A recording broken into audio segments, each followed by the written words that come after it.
you've already gotten the disclosures. I do own this stock, so assume everything that I say and the numbers I use are inaccurate. I'm hoping this is a good way to start telling a story. There's a word that's missing that you implied when you read it, which is what would you pay for a company that it's a SaaS business, good growth, profitable, and has a customer list that looks like this. So a little bit more about the business. It is a technology. They've gone through a transition. I'm going to call that kind of phase one.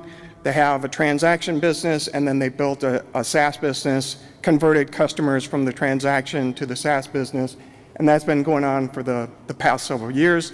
This is for scientists trying to access scientific articles, and so their solution is both a workflow as well as a search engine.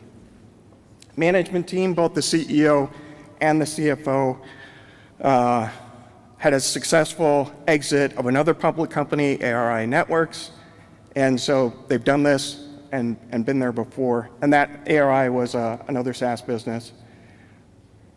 It's clean balance sheet, good inside ownership, and it has a number of things that I look for in investments. So I just wanted to do a little bit on the setup before the current CEO sat down in the seat. I just want to highlight the blue bars is ARR, and so you can see it's improving, but it's just a really painful process that they're going through.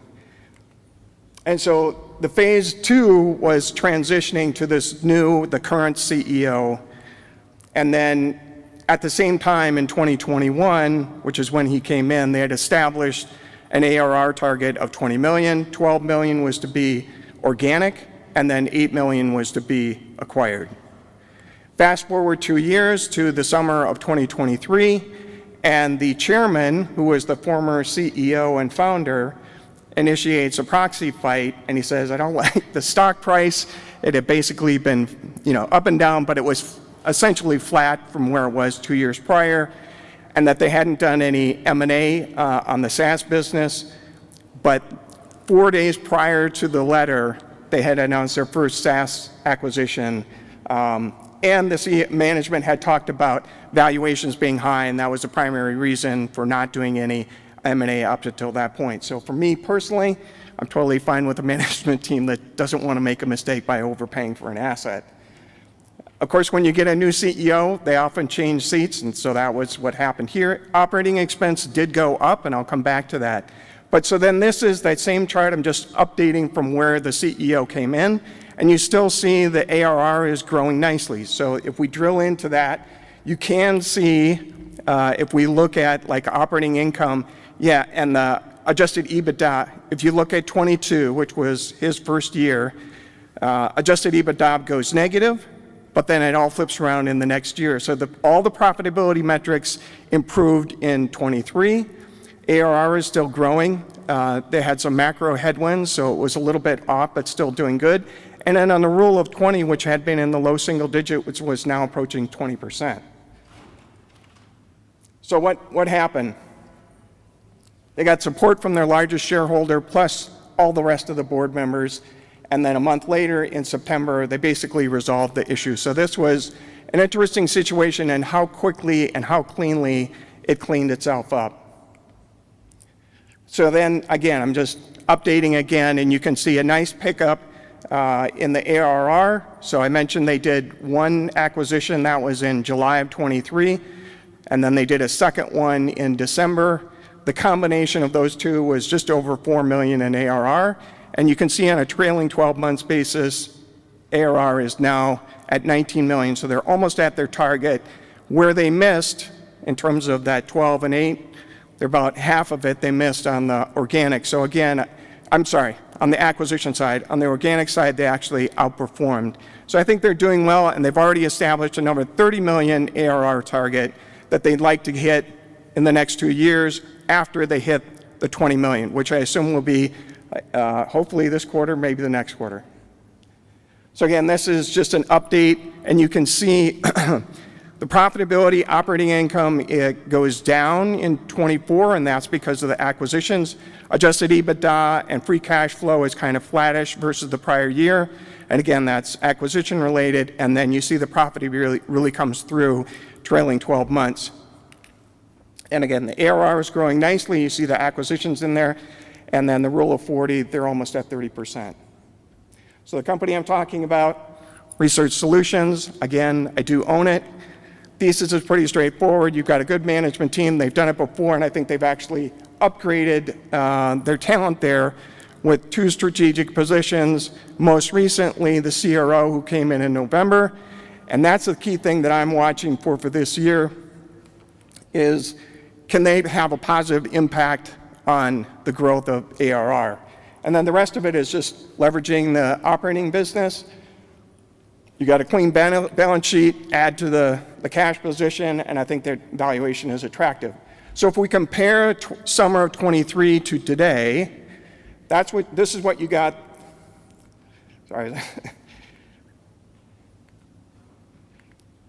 Okay, this is coming. This isn't how I intended it to work. So then, that's what you got then. This is what you're getting now. But you're basically getting a better business today than you had then. What I have in parentheses on the right-hand side is where I expect them to exit fiscal 25.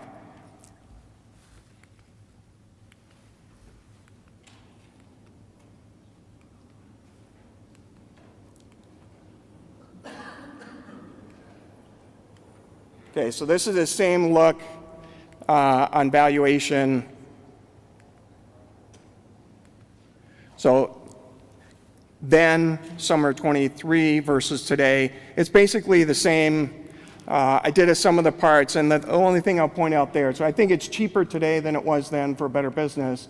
And if you just look at the multiple on the SaaS business, it was trading over 4 times, and now it's trading at less than 3 times.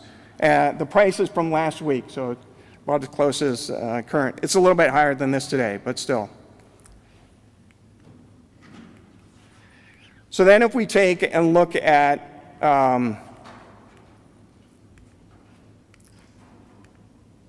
what I tried to do is just roll this out and say the legacy business stays flat at 30 million. The SaaS business grows at 20% for the next 3 years. That gets you to 65 million in revenue. And then the rest of it is just the way kind of the model works. On the operating expenses, I assumed they grow in total at about a high single-digit CAGR. Pick your multiple, but I think it's about a 550 to 750 price target.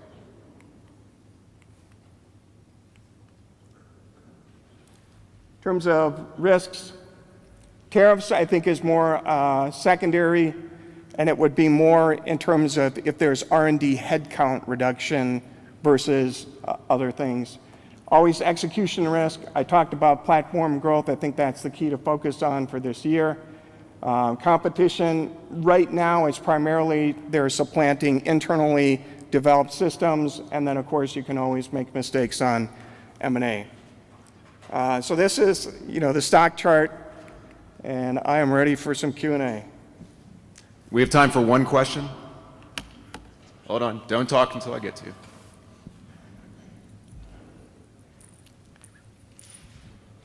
How does ChatGPT affect them? Well, I mean, this is an AI play. So both the 2 acquisitions they did, Resolute AI was the first one, and then Site, which has just been a phenomenal acquisition. Both of those were them leaning into the use of AI. And it's not just the search capabilities. I would say it's the workflow. The thing that, as I understand it, what ChatGPT can't do, and they have access, or they're getting access to publishers. So when they do searches, they're doing full text search. ChatGPT cannot do that because that sits behind the publisher's paywall. So they're getting licensing to go behind that, and I think that ends up being a competitive advantage. So they're not in all the publishers. They're in most of the medium and small ones, and there's a couple large ones. and I'm blanking on the names, but that's the advantage that I would say is that the search capability and the full text search. Thank you, Andrew.